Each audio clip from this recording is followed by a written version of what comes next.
Hello everyone students, myself Govind Sharma. Today we will discuss gamma decay.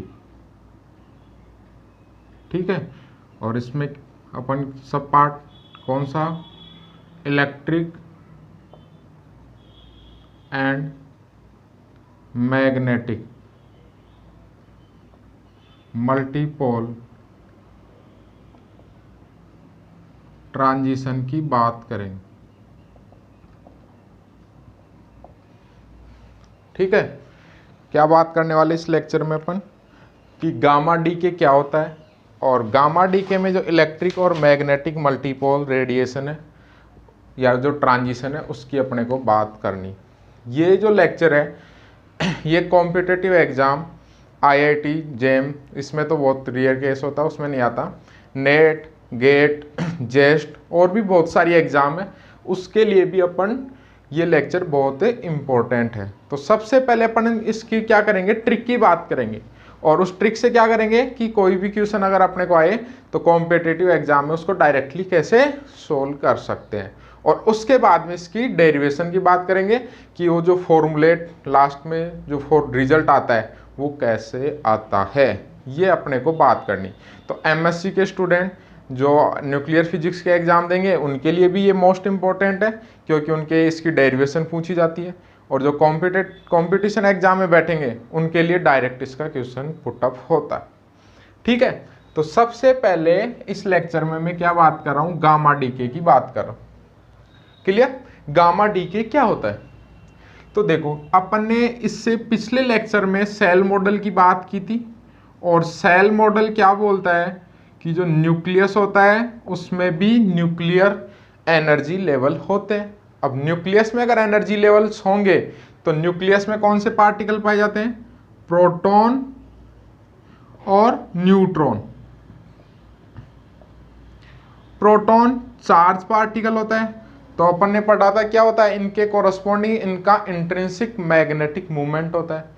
इसका मतलब किसी भी चार्ज पार्टिकल के कारण, क्लासिकल इलेक्ट्रोडायनेमिक्स में अपन ने पढ़ा था, अगर कोई भी चार्ज पार्टिकल है तो उसके कारण न्यूक्लियस के आउटसाइड पॉइंट पर अपन उसको एज ए कैसे ट्रीट कर सकते हैं, मल्टीपोल की तरह ट्रीट कर सकते हैं। ठीक है, और उन मल्टीपोल्स की वजह से जब ये पार्टिकल या न्यूक्लियॉन्स हायर एनर्जी स्टेट से लोअर एनर्जी स्टेट में आएंगे तो क्या इमिट करेंगे, इलेक्ट्रोमैग्नेटिक रेडिएशन।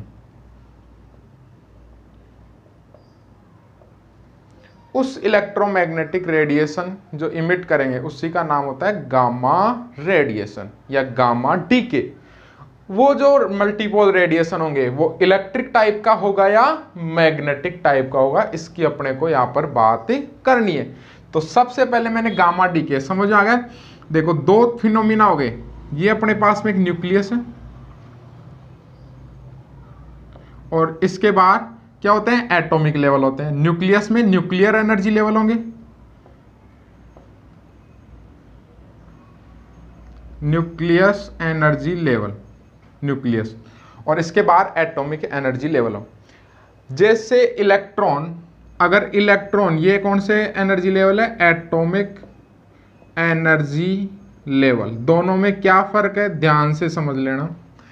जब इलेक्ट्रॉन हायर एक्साइटेड स्टेट से लोअर एक्साइटेड स्टेट में आते हैं तो उस केस में भी एनर्जी इमिट होगी या रेडिएशन इमिट होगी, उसका क्या नाम होता है, एक्सरे। एनर्जी किस ऑर्डर की होती है, इलेक्ट्रोवोल्ट टू किलो इलेक्ट्रोवोल्ट। समझ आ गया। जब इलेक्ट्रॉन हायर एक्साइटेड स्टेट से या हायर एटॉमिक एनर्जी स्टेट से लोअर एटॉमिक एनर्जी स्टेट में अगर क्या होते हैं जाते हैं हायर टू लोअर स्टेट में, तो उस केस में जो एनर्जी इमिट होती है रेडिएशन के रूप में उसको बोलते हैं एक्सरे। और कैसे पता करते हैं, उसकी एनर्जी के आधार पर। इलेक्ट्रोमैग्नेटिक एनर्जी स्पेक्ट्रम आपने पढ़ रखा है, उससे अपन उसको पता कर सकते हैं कि वो कौन सी रेडिएशन है। नेक्स्ट, न्यूक्लियस में अगर nuclei higher nuclear energy state से लोअर न्यूक्लियस के एनर्जी स्टेट में अगर क्या होते हैं, इमिट होते हैं या जाते हैं, तो उसको अपन क्या बोलते हैं, गामा रेडिएशन। किसके रूप में वो इमिट एनर्जी इमिट करते हैं, गामा रेडिएशन। समझ आ गया। अब गामा रेडिएशन में एनर्जी इमिट कर रहे हैं तो जो भी रेडिएशन होगा वो मल्टीपोल टाइप का होगा। मल्टीपोल टाइप का होगा यानी डाइपोल हो सकता है, क्वाड्रपोल हो सकता है, ऑक्टापोल हो सकता है। तो उस केस में अपने को क्या करना है कि जो एनर्जी इमिट होगी वो किस टाइप की होगी, इलेक्ट्रिक टाइप की होगी या मैग्नेटिक टाइप। और दूसरा मल्टीपोल क्या टाइप होगा, डाइपोल होगा, क्वाड्रपोल होगा या ऑक्टापोल होगा, इसकी अपने को बात करनी है। तो सबसे पहले मैं क्या बात कर रहा हूं, इसकी ट्रिक की बात कर रहा हूं। तो ट्रिक को ध्यान से समझ ले क्योंकि ये ट्रिक आपके लिए बहुत ही इंपॉर्टेंट है। मैंने देखो ट्रिक के लिए क्या किया, डायग्राम ना है E1 E2 E3 E4, ये तो हो गए इलेक्ट्रिक टाइप के। E1 जो E1 होगा इसको क्या बोलेंगे अपन, इलेक्ट्रिक डाइपोल। कई बार E1 ना लिखे वो नाम से भी पूछ सकता है, इलेक्ट्रिक डाइपोल। इसको क्या बोलेंगे, इलेक्ट्रिक क्वाड्रपोल, इलेक्ट्रिक क्वाड्रपोल। इसको क्या बोलेंगे, ऑक्टापोल। और ऐसे इसको 16 2 की पावर L पोल हो गया, L वाला, ठीक है ना। ये 2 की पावर 1 डाइपोल, 2 की पावर 2 क्वाड्र, 2 की पावर 3 ऑक्टा, ये 2 की पावर 4, ठीक है। ये तो कौन से हो गए, इलेक्ट्रिक टाइप के। और ऐसे ही मैग्नेटिक टाइप की बात करूं तो M1, ये क्या बोलेंगे, मैग्नेटिक डाइपोल। M2 क्वाड्रपोल, ऑक्टापोल, M4। अब देखो मैं क्या कर रहा हूं, इसको याद रखने के लिए क्वेश्चन को सोल्व कैसे करेंगे। तो देखो मैं एक एरो बना रहा हूं, ऐसे ध्यान रखना आपको इसी के अकॉर्डिंग चलना है। एक मैंने ऐसे बनाया, सेकंड वाला डॉटेड बना रहा हूं। इसका मतलब एक तो क्या बता रहा है, E1 M2 E3 M4, और सेकंड वाला M1 E2 M3 E4। समझ आ गया। इन दोनों के लिए क्या स्ट्रेटेजी है, इस लाइन के अक्रॉस अगर आप चल रहे हो, E1 या M2 हो सकता है, E3 M4, अगर इनमें से कोई आ रहा है तो उस केस में तो क्या होनी चाहिए, पैरिटी चेंज होनी चाहिए। क्या होनी चाहिए, पैरिटी चेंज, यस होनी चाहिए। पैरिटी चेंज का मतलब इनिशियल और फाइनल स्टेट की पैरिटी डिफरेंट होनी चाहिए, उसको बोलते हैं पैरिटी चेंज। एक क्वेश्चन से भी अपन यहां पर समझेंगे। नेक्स्ट ये डॉटेड जो लाइन है उसके लिए पैरिटी चेंज क्या होगी, नो, इस केस में पैरिटी चेंज नहीं होनी चाहिए। अब देखो अगर आपके पास में, जैसे मान लो, सबसे पहले मैं बात कर रहा हूं एक एग्जांपल से, मैं इसको बात करता हूं, क्या कर रहा हूं, एक एग्जांपल ले रहा हूं और उस एग्जांपल से अपन समझने की कोशिश करते हैं। एक मेरे पास में न्यूक्लियस का ट्रांजिशन है, एक स्टेट है जिसकी स्पिन पैरिटी आपको दे रखी है 3/2+, ये आप कैलकुलेट कर सकते हो, पिछले लेक्चर में मैंने आपको सिखाया था। और ट्रांजिशन कहाँ हो रहा है, 5/2+। कहाँ से कहाँ पर ट्रांजिशन हो रहा है, 3/2+ से 5/2+। कितना चेंज आया एंगुलर मोमेंटम में, फाइनल माइनस इनिशियल है, इनिशियल माइनस फाइनल, मैग्नीट्यूड के रूप में बात करनी है, कितना हो गया, 1। पैरिटी चेंज हो रही या नहीं हो रही, सेम है, सेम का मतलब चेंज नहीं हो रही। चेंज इन एंगुलर मोमेंटम 1 के केस में क्या है, E1 M1, चेंज नहीं हो रहा, कौन सा आएगा, M1। अब आपको एक केस ध्यान रखना है, कई बार तो आपको आंसर में यही मिलेगा, अगर ये नहीं मिलता है तो इसके साथ में एक और नेक्स्ट पॉसिबल है। देखो जब भी E1 होगा तो E1 के साथ M2 भी होगा, E3 भी होगा, M4 भी होगा, लेकिन इसके रेस्पेक्ट में इसकी प्रोबेबिलिटी बहुत कम होगी। ध्यान से समझ लेना दोबारा से, E1 के साथ साथ ये भी होगा, ये भी होगा, ये भी होगा, क्योंकि पैरिटी चेंज यस है तो उस केस में ये सारे होंगे, नो वाले में ये सब होंगे। लेकिन इसके रेस्पेक्ट में अभी अपन बात करेंगे, इसकी जब डिटेल से इसकी डेरिवेशन करेंगे तो क्या पता चलेगा, इसके रेस्पेक्ट में इसकी प्रोबेबिलिटी 10 लाख गुना कम होती है, इसलिए अपन इसको छोड़ देंगे। लेकिन जैसे मान लो फर्स्ट केस ही M2 आ गया तो पीछे नहीं जाना, आगे ही चलना है, M2 के साथ में E3 फिर M4। तो एक चीज दिमाग में बिठा लेना, जब भी कौन सा ट्रांजिशन होगा इलेक्ट्रिक टाइप तो वो केवल सिंगल ही आएगा, जैसे E1 आ रहा था ओनली E1। लेकिन जब भी ट्रांजिशन मैग्नेटिक टाइप होगा तो इससे इसकी प्रोबेबिलिटी थोड़ा कम होती है, वो भी अपन बात करें। तो M1 के साथ में नेक्स्ट कौन सा आ रहा, E2, ये भी पॉसिबल है। सबसे इसकी प्रोबेबिलिटी ज़्यादा होगी, इससे इसकी कम होगी, और आगे चले तो M3 इसकी और कम हो जाएगी, इसलिए अपन इसको नेगलेक्ट कर सकते। समझ में आ गया क्या? पक्का? जब भी ट्रांजिशन मैग्नेटिक टाइप होगा तो उससे अगला इलेक्ट्रिक टाइप भी आपको कंसीडर करना है, और जब ओनली फर्स्ट इलेक्ट्रिक टाइप है तो उसके रेस्पेक्ट में जो अगला मैग्नेटिक टाइप होगा उसकी प्रोबेबिलिटी बहुत कम होती है, तो अपन उसको कंसीडर नहीं करेंगे। ये क्लियर है क्या? अब मैं अगर बात करूं जैसे नेक्स्ट एग्जांपल 3/2 प्लस 5/2 माइनस कितना है? Change in angular momentum 1, parity change yes, तो क्या लिखोगे? Yes 1 change in angular momentum 1, ये जो 1 1 2 2 ये चेंज इन एंगुलर मोमेंटम को शो कर रहे हैं। इसका मतलब क्या हो गया? कौन सा टाइप हो गया? E1। नाम लिखोगे तो इलेक्ट्रिक डाइपोल। क्या लिखोगे? Electric dipole. इस बार नेट के एग्जाम में यही कंफ्यूज किया था, उसने E1 M1 E2 M2 की जगह लिख दिया electric dipole, electric quadrupole, magnetic dipole, magnetic quadrupole, और चेंज कितना हो रहा था? 2 का, और पैरिटी चेंज क्या हो रही थी? 9। इसका मतलब क्या था? इलेक्ट्रिक क्वाड्रपोल। सबने देखा चेंज 2 हो रहा है तो क्या आना चाहिए? डाइपोल। तो ये गलती आपको नहीं करनी। और एग्जाम्पल अपन इस लेक्चर के लास्ट में बात करेंगे, इसकी डेरिवेशन स्टार्ट करते हैं। कंप्लीट डेरिवेशन हो जाएगी तो आपको अच्छे से समझ आएगा। जो स्टूडेंट इसके इच्छुक है वो क्या कर सकते हैं? इसकी कंप्लीट डेरिवेशन को भी स्टडी कर सकते हैं। ठीक है, तो देखो इधर मैं इसकी डेरिवेशन की बात करता हूं, electric and magnetic multipole transition की, गामा डीके के केस में। ठीक है, तो सबसे पहले अपने को क्या चाहिए कि जो इलेक्ट्रिक और मैग्नेटिक मल्टीपोल रेडिएशन है, तो क्लासिकल इलेक्ट्रोडायनेमिक्स के अकॉर्डिंग जो रेडिएशन है, इमिटेड रेडिएशन या जो रेडिएट पावर है, वो किस प्रकार से दी जाती है। अगर आपका एंगुलर मोमेंटम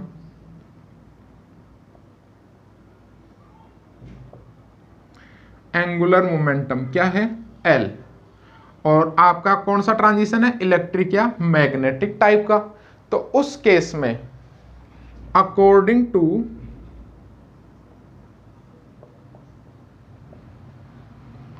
क्लासिकल इलेक्ट्रोडायनेमिक्स, ये मैं डायरेक्ट यहां पर यूज कर रहा हूं क्योंकि डेरिवेशन बहुत बड़ी हो जाएगी।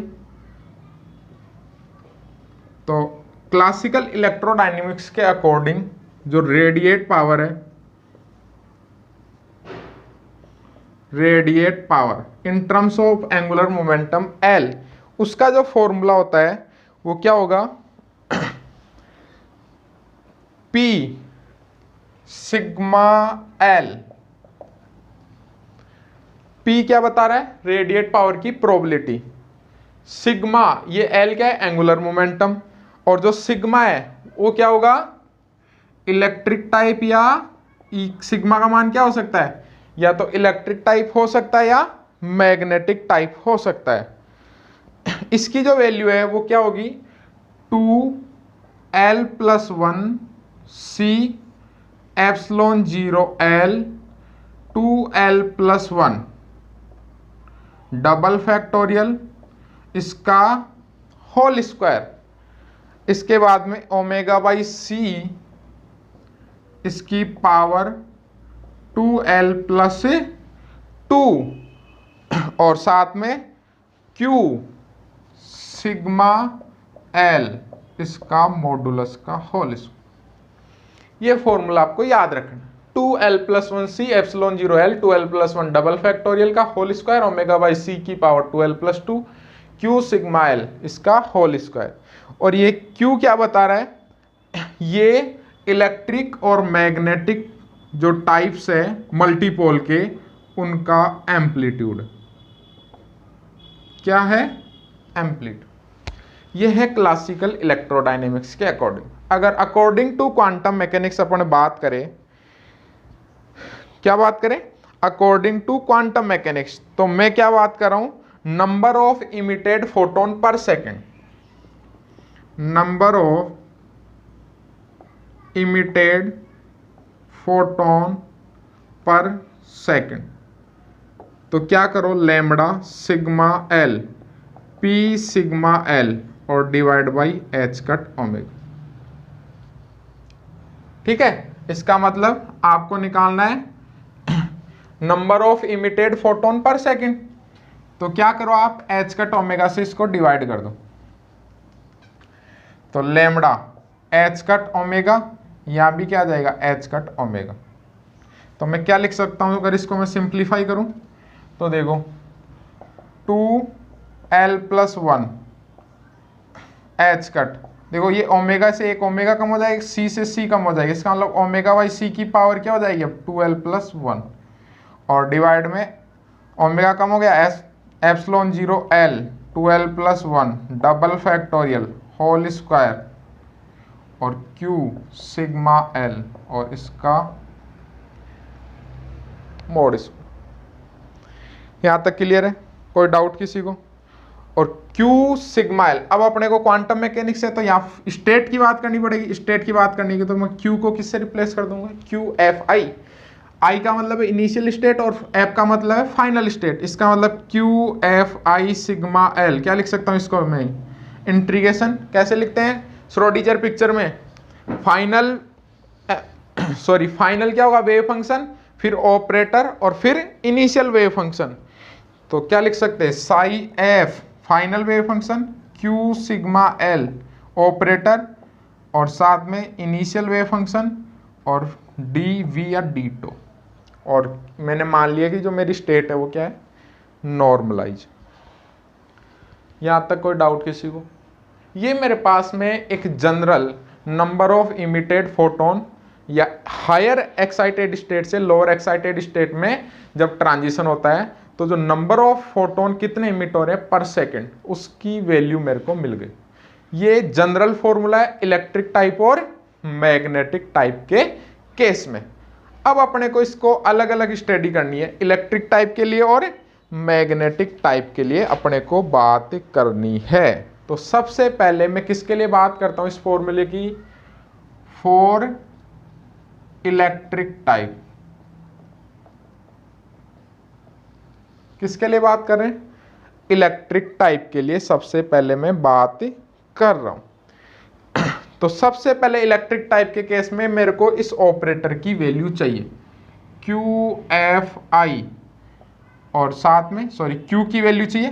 तो इसकी वैल्यू मैं कैलकुलेट कर सकता हूं, तो Q सिग्मा इलेक्ट्रिक टाइप के केस में किससे रिप्लेस हो जाएगा, E से रिप्लेस हो जाएगा।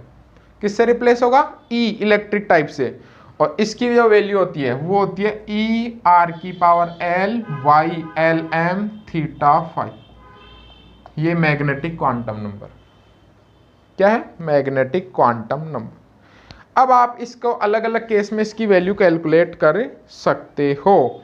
जैसे L=1 है, L=1 तो QE1 क्या हो जाएगा ER⁴ तो क्या होगा Z और Y1 उस केस में इसकी वैल्यू 1 हो जाएगी।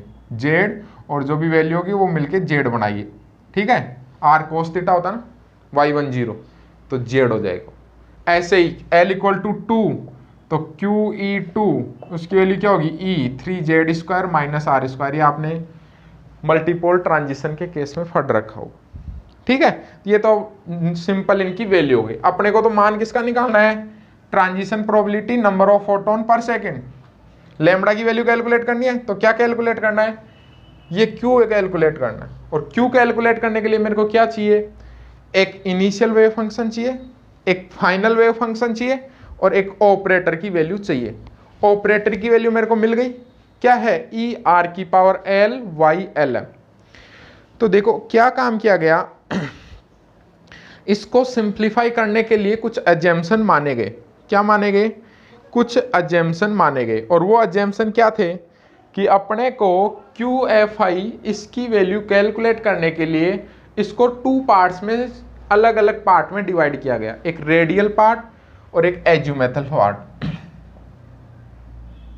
एक तो कौन सा पार्ट, रेडियल, जो किस पे डिपेंड करता है R, और एक एज्यूमेथल पार्ट और वो किस पे डिपेंड करता है थीटा और फाई। इसका अलावा अपने को वेव फंक्शन को कितने पार्ट में डिवाइड करना है, 2 पार्ट्स में डिवाइड करना, एक रेडियल पार्ट और एक कौन सा पार्ट, एज्यूमेथल पार्ट। उसके बाद में क्या बात की गई कि जो भी न्यूक्लियस है उसमें जो नंबर ऑफ न्यूक्लियन है वो ऑड नंबर ऑफ न्यूक्लियन है, क्योंकि उसी के केस में इंट्रिंसिक उसका क्या होगा, मैग्नेटिक मूवमेंट होगा। अगर सारे नंबर ऑफ इवन होंगे तो उसका मैग्नेटिक मूवमेंट 0 हो जाएगा। ठीक है। और नेक्स्ट क्या बात की गई कि जो न्यूक्लियस की रेडियस है उसी के केस में क्या होगा, न्यूक्लियस की रेडियस मैंने मान ली कैपिटल आर, इसका मतलब स्मॉल आर का मान कैपिटल आर से कम है, तो उस केस में वेव फंक्शन की कोई ना कोई वैल्यू होगी और वो मैंने मान ली एज ए कांस्टेंट। और अगर न्यूक्लियस स्मॉल आर का मान रेडियस न्यूक्लियस की रेडियस से ज़्यादा है तो उस केस में वेव फंक्शन 0। इसका मतलब जो ट्रांजिशन है वो केवल कहाँ होंगे, न्यूक्लियस के अंदर होंगे। मैंने क्या माना, ये रेडियल वेव फंक्शन, इनिशियल भी और फाइनल दोनों के केस में मैंने यही बात। ठीक है। तो मैं क्या करता हूं, इसको 2 पार्ट्स में डिवाइड कर लेता हूं, एक रेडियल और एक एज्यूमेथ या एंगुलर पार्ट। तो सबसे पहले मैं किसको सोल्व कर रहा हूं, रेडियल पार्ट को सोल्व कर रहा हूं। ठीक है। तो रेडियल पार्ट को सोल्व करें तो रेडियल पार्ट क्या होगा, देखो ये फॉर्मूला अपने काम आएगा, तो मैं इसी को मिटा देता हूं यहां पर।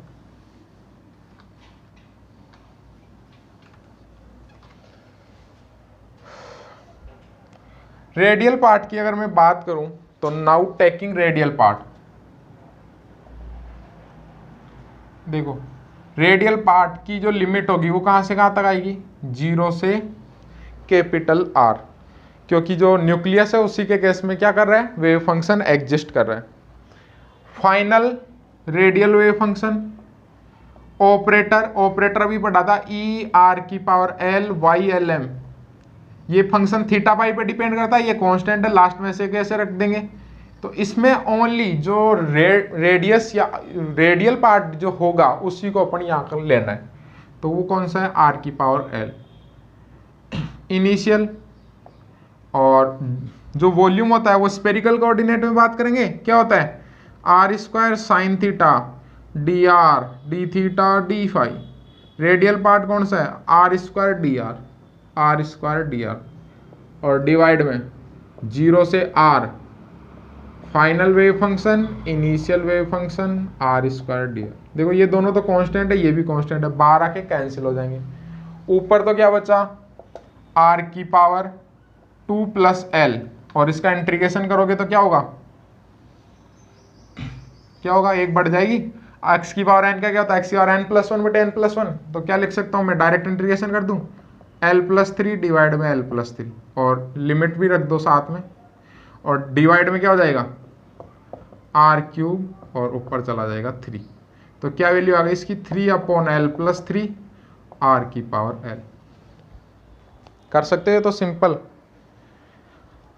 अरे सिंपली कर सकते हो इसको। ऐसे ही अगर एंगुलर पार्ट की अगर मैं बात करूं नेक्स्ट, तो जो एंगुलर पार्ट होगा, integration final Y star angular part Y L M, Y initial ये फाइनल, ठीक है। और साथ में साइन थीटा डी फाई, उसको क्या बोलते हैं, डी ओमेगा सॉलिड एंगल। इसकी वैल्यू अगर आप सिंप्लीफाई करोगे तो कितनी आएगी, 1। कितनी वैल्यू आएगी, 1। इसका मतलब अगर मेरे को लैम्बडा कैलकुलेट करना है तो वैल्यू पुट कर दो आप, तो जो लैम्बडा की वैल्यू होगी वो कितनी हो जाएगी, 2l plus 1 H cut epsilon 0 l 2l plus 1 double factorial whole square omega by C 2l plus 1, और q की वैल्यू कितनी आ गई, 3 अपॉन l प्लस 3 का होल स्क्वायर और r की पावर 2l। ठीक है, ये इसमें वैल्यू अपन ने पुट कर दी। ये मेरे पास में इलेक्ट्रिक टाइप के केस में किसकी वैल्यू मिल गई, लैम्बडा। ये आपको पता रहनी चाहिए। समझ आ गया क्या।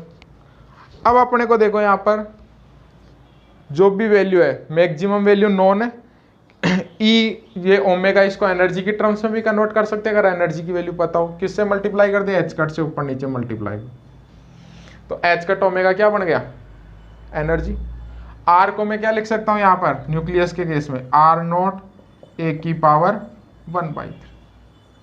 ठीक है, उस केस में मैं एल की अलग अलग वैल्यू के केस में लैम्बडा की वैल्यू कैलकुलेट कर सकता हूं। सबसे पहले लैम्बडा, और ये किसका फंक्शन है, क्यू एल, क्यू का मतलब अब क्यू आर इलेक्ट्रिक, और ये एल, इसका मतलब ई। एल की वैल्यू में कितनी रख दूं, सबसे पहले 1। तो अगर एल की वैल्यू 1 रखूं तो लैम्बडा E1, और इस केस में इसकी वैल्यू कितनी होगी, 1 × 10 की पावर 14।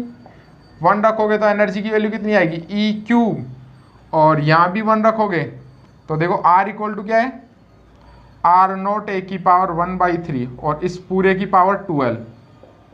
ये तो कांस्टेंट है, ए की पावर कितनी होगी, L1 रखोगे तो ए की पावर 2/3। ये किस केस में, फर्स्ट के केस में।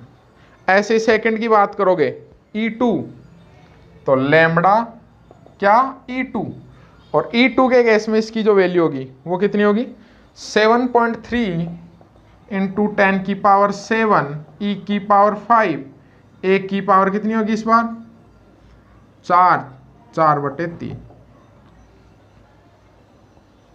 ठीक है, ऐसी लैम्बडा किसके केस में बात करोगे, 3 के केस में, तो E3, और लैम्बडा E3 की वैल्यू कितनी आएगी, 34 A²।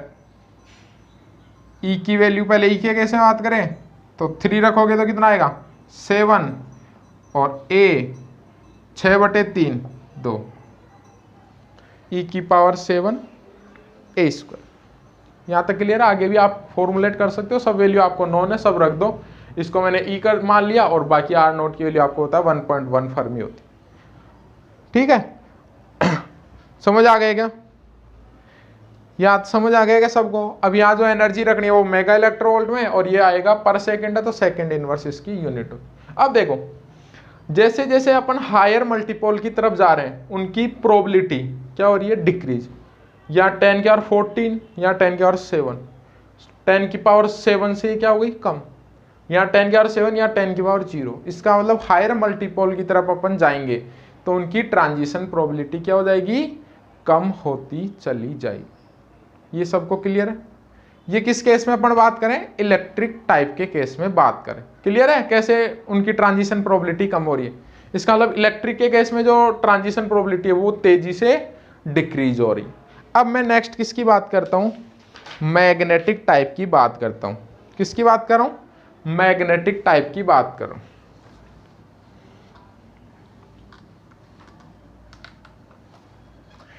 तो देखो, जो मैग्नेटिक टाइप है उसके केस में मेरे को ऑपरेटर किसकी वैल्यू चाहिए, QML, और उस केस में जो इसकी वैल्यू होती है E mu P minus 1/L+1 H cut upon M0C R की पावर L माइनस। ये किसके केस में होती है, मैग्नेटिक के केस में। E mu P minus 1/L+1 H cut upon M0C R की पावर L माइनस 1। सेम अपने को क्या करना है, फॉलो करना है। तो जो रेडियल पार्ट है उसको अपने को क्या करना है, सोल्व करना है, और जो एंगुलर पार्ट होगा वो क्या हो जाएगा, इसका यूनिट हो जाएगा। तो सर रेडियल पार्ट को अगर मैं सोल्व करूं तो क्या होगा, 0 से R की power L minus 1 R² dr, और डिवाइड में 0 to R² dr। तो कितनी वैल्यू आ जाएगी इसकी, R की पावर L+1 हो जाएगा नहीं, तो L+2 डिवाइड में L+2, और ये R³ और 3। तो क्या लिख सकता हूँ, 3/L+2 R की पावर, ये ऊपर जाएगा तो L माइनस। क्लियर है, 3/L+2 R की पावर L माइनस 1।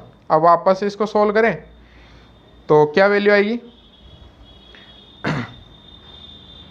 क्या वैल्यू आएगी, देखो यहां तक तो ये ऐसे कैसे एज इट इज रहेगा।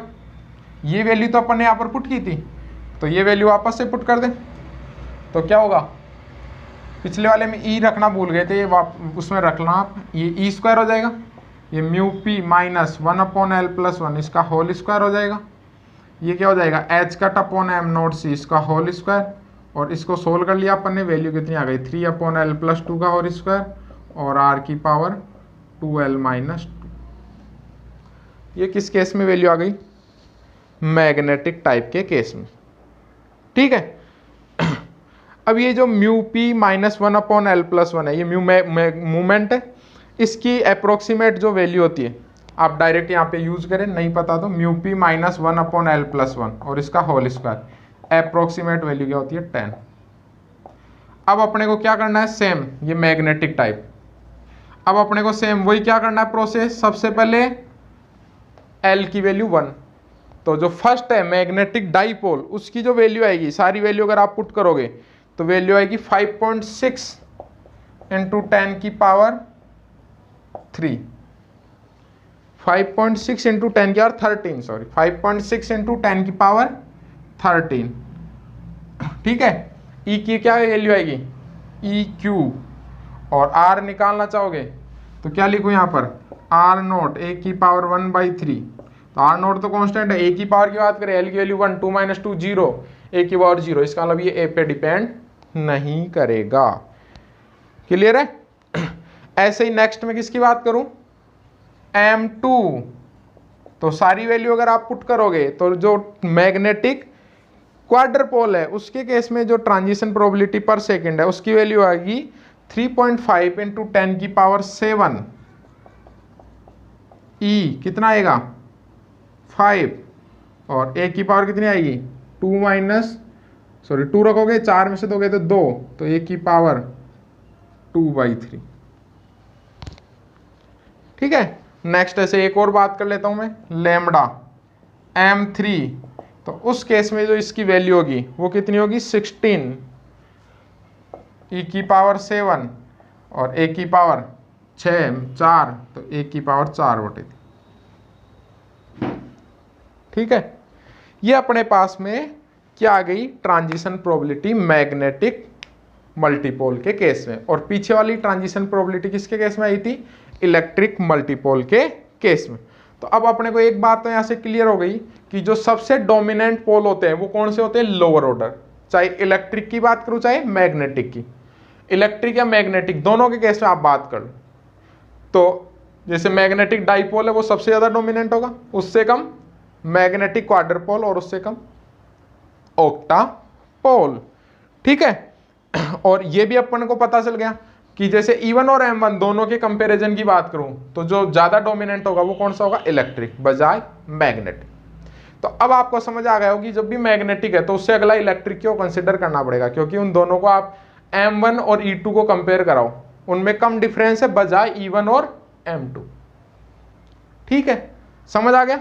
इसीलिए अपने को क्या करना पड़ता है, मैग्नेटिक मल्टीपोल होता है तो उससे नेक्स्ट अपने को इलेक्ट्रिक टाइप भी कंसीडर करना पड़ता है, क्योंकि उसकी जो वैल्यू होती है वो क्या होती है, सिग्निफिकेंट होती है।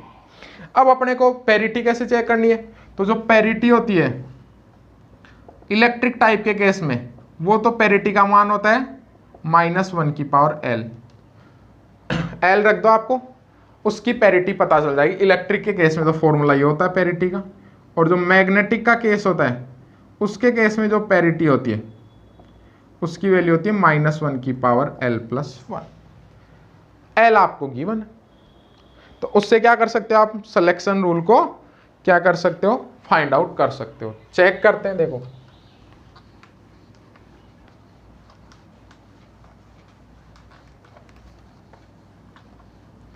मैं एक टेबल बना देता हूं। सबसे पहले अपन बात करते हैं क्लासिफिकेशन, फिर मैं बात करता हूं इसका सिंबल, फिर बात करता हूं चेंज इन L, ठीक है, और उसके बाद बात करता हूं पैरिटी। सबसे पहले मैं बात करता हूं इलेक्ट्रिक डाइपोल, सिंबल क्या होगा E1, change in angular momentum 1 रखो, L की जगह 1, -n क्या और 1, पैरिटी का मान -1, ओड का मान पैरिटी क्या होनी चाहिए, चेंज होनी चाहिए, चेंज इन पैरिटी क्या होनी चाहिए, यस, यानी पैरिटी चेंज होनी चाहिए। सेकंड में किसकी बात कर रहा हूं, मैग्नेटिक डाइपोल, मैग्नेटिक डाइपोल का सिंबल क्या होगा M1, change in angular momentum 1, parity 1 + 1 2, parity change नहीं होनी चाहिए। ऐसे में किसकी बात करूं, इलेक्ट्रिक क्वाड्रपोल, इलेक्ट्रिक क्वाड्रपोल को क्या लिखेंगे, E2, change in L 2, parity change -1 क्या 2, नो। ऐसे ही मैं किसकी बात करूं, मैग्नेटिक क्वाड्रपोल, क्या लिखूंगा, M2, चेंज इन L 2, 2 + 1 3, यानी पैरिटी चेंज होनी चाहिए। तो आप इसके लिए एक जनरल फॉर्मूला बना सकते हो, इलेक्ट्रिक 2 की पावर L पोल हो तो क्या लिखेंगे, EL, change in angular momentum L, अगर L का मान क्या है, E1, तो पैरिटी क्या होनी चाहिए, देखो 2 है तो 9, अगर E1 होगा तो 9, और ऑड होगा L का मान तो क्या होनी चाहिए, यस। ऐसे ही मैग्नेटिक 2 की पावर L पोल तो क्या होगा, ML, change in angular momentum L, उस केस में उल्टा हो जाएगा, L E1 होगा तो पैरिटी चेंज यस, और ऑड होगा तो नो। टेबल समझ आ गई हो सबको। अब अपन एक इसका एग्जाम्पल कर लें। तो देखो मेरे पास में जैसे एक ब्रोमीन की स्टेट होती है, मेरे पास में उसकी 3 स्टेट दी हुई है, और उनके केस में मेरे को क्या बताना है, डोमिनेंट ट्रांजिशन या मल्टीपोल ट्रांजिशन का टाइप बताना है। 3 स्टेट है, हायर एक्साइटेड स्टेट है, उसकी स्पिन पैरिटी 3/2 माइनस, उससे लोवेस्ट 5/2 माइनस, और उससे लोवेस्ट 1/2। तो मेरे को क्या बताना है, अगर ट्रांजिशन 3/2 माइनस से 5/2 माइनस में हो रहा है तो क्या ट्रांजिशन होगा, कौन से टाइप का होगा, और अगर 5/2 माइनस से 1/2 माइनस में हो रहा है तो कौन से टाइप का होगा, और 3/2 माइनस से 1/2 माइनस में हो रहा है तो कौन से टाइप। सबसे पहले चेंज देखो, 1 parity change, no 1 no 1 no, पहले भी बताया था वो, अगर आप चार्ट भी याद रख सकते हो। M1 जब भी मैग्नेटिक आया तो उसके अगला इलेक्ट्रिक भी आपको कंसिडर। तो क्या आंसर आ गया, M1 E2। नेक्स्ट कितना आया, 2 पैरिटी चेंज नो 2 नो, क्या होगा E2। इसका लो ओनली इलेक्ट्रिक टाइप, और कौन सा, इलेक्ट्रिक क्वाड्रपोल। नेक्स्ट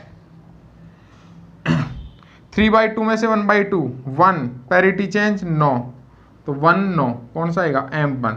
तो मैग्नेटिक है तो उससे नेक्स्ट इलेक्ट्रिक भी आए, जरूरी नहीं आपको ऑप्शन में मिले, नहीं भी मिले तो आप M1 पे टिक करो। तो डोमिनेंट मोड समझ आ गया, क्लियर है ये सबको, ठीक है। अब इसके साथ में अपन एक छोटे से टॉपिक की बात कर लेते हैं। एक ऑगर इलेक्ट्रॉन होता है और एक इंटरनल कन्वर्जन होता है, ठीक है। इंटरनल कन्वर्जन गामा डीके से ही रिलेटेड होता है, और जो ऑगर इलेक्ट्रॉन है वो एक्सरे से क्या होता है, रिलेटेड। तो देखो ध्यान से समझ लेना, अच्छा टॉपिक है, बहुत सारे बच्चे इसमें मिस कंफ्यूज रहते हैं। इंटरनल कन्वर्जन क्या होता है, क्लियर है। देखो मेरे पास में एक न्यूक्लियस है, इसमें एनर्जी लेवल्स है, क्या है, एनर्जी लेवल्स। जब एक हायर एनर्जी स्टेट से लोअर एनर्जी स्टेट में कोई न्यूक्लियस आता है, उस केस में इन दोनों की, इसकी एनर्जी ज़्यादा इसकी कम है, इसका मतलब जो एनर्जी होगी वो क्या करेगा, ये रिलीज करेगा। ये एनर्जी अगर रिलीज हो रही है तो इलेक्ट्रोमैग्नेटिक रेडिएशन के रूप में रिलीज होगी, और उसका जो ऑर्डर होगा वो कितना होगा, मेगा इलेक्ट्रोवोल्ट, अभी अपन ने बात की थी, और उसको अपन क्या बोलते हैं, गामा डीके, क्या बोलते हैं, gamma D. If nuclei goes from higher nuclear energy state to lower energy nuclear energy state, then emitted radiation is known as gamma radiation, and this type of decay is known as gamma ray। लेकिन अगर यही energy कहाँ transfer हो जाए, यहाँ पर electron है, atomic energy level है, और इन इलेक्ट्रॉन को ये ट्रांसफर कर दे, क्या करे, न्यूक्लियस हायर से लोअर में तो आ गया न्यूक्लियस, लेकिन एनर्जी जो थी उसने इलेक्ट्रॉन को ट्रांसफर कर दी नियरेस्ट इलेक्ट्रॉन को, और नियरेस्ट इलेक्ट्रॉन कौन सा होता है, के सेल इलेक्ट्रॉन। तो उस केस में जो इलेक्ट्रॉन गामा की बजाय कौन इमिट होगा, इलेक्ट्रॉन इमिट होगा। तो इस केस में गामा डी के नहीं मिली, क्या मिला, इलेक्ट्रॉन किसकी वजह से मिला, न्यूक्लियस के डी एक्साइटेशन से। तो इस प्रोसेस का नाम क्या होता है, इंटरनल कन्वर्जन। इसका मतलब अल्टरनेट रूप किसका है, गामा डी, या फोटो इलेक्ट्रिक इफेक्ट भी बोल सकते।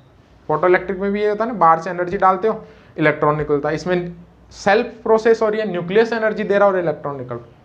इसका मतलब ये कौन सी प्रोसेस है, इंटरनल कन्वर्जन। एक और होता है, क्या होता है, ऑगर इलेक्ट्रॉन। ऑगर इलेक्ट्रॉन में क्या होता है, यहाँ न्यूक्लियस की बात नहीं करेंगे, एटॉमिक लेवल्स की बात करेंगे। किसकी बात करेंगे, एटॉमिक लेवल। अगर एटॉमिक लेवल में इलेक्ट्रॉन हायर एनर्जी स्टेट से किस में जा रहा है, लोअर एनर्जी स्टेट में, तो क्या होता है, अपने को एनर्जी मिलती है और वो किसके रूप में मिलती है, एक्सरे के रूप। लेकिन ये प्रोसेस भी ऐसे ही रिवर्ट हो जाए, ये जो एनर्जी है ये एक कोई और इलेक्ट्रॉन होगा इसके पास में लेवल्स में, तो ये एनर्जी किसको ट्रांसफर हो जाए, जो एक्सरे में एनर्जी निकल रही है ये रेडिएशन किसको ट्रांसफर हो जाए, इस नियरेस्ट इलेक्ट्रॉन को। तो कौन इमिट हो जाएगा इस बार, इलेक्ट्रॉन इमिट हो जाएगा। इसको क्या बोलते हैं, ऑगर इलेक्ट्रॉन। ये न्यूक्लियस एनर्जी देता है अगर, और उससे इलेक्ट्रॉन इमिट होता है तो उसको इंटरनल कन्वर्जन। और एटॉमिक डी एक्साइटेशन में इलेक्ट्रॉन हायर टू लोअर आ रहा है, तो एक्सरे अगर अपनी एनर्जी इस इलेक्ट्रॉन को देता है, एक्सरे रेडिएशन, और उस केस में इलेक्ट्रॉन इमिट होता है, तो उसको क्या बोलते हैं अपन, ऑगर इलेक्ट्रॉन। क्लियर है।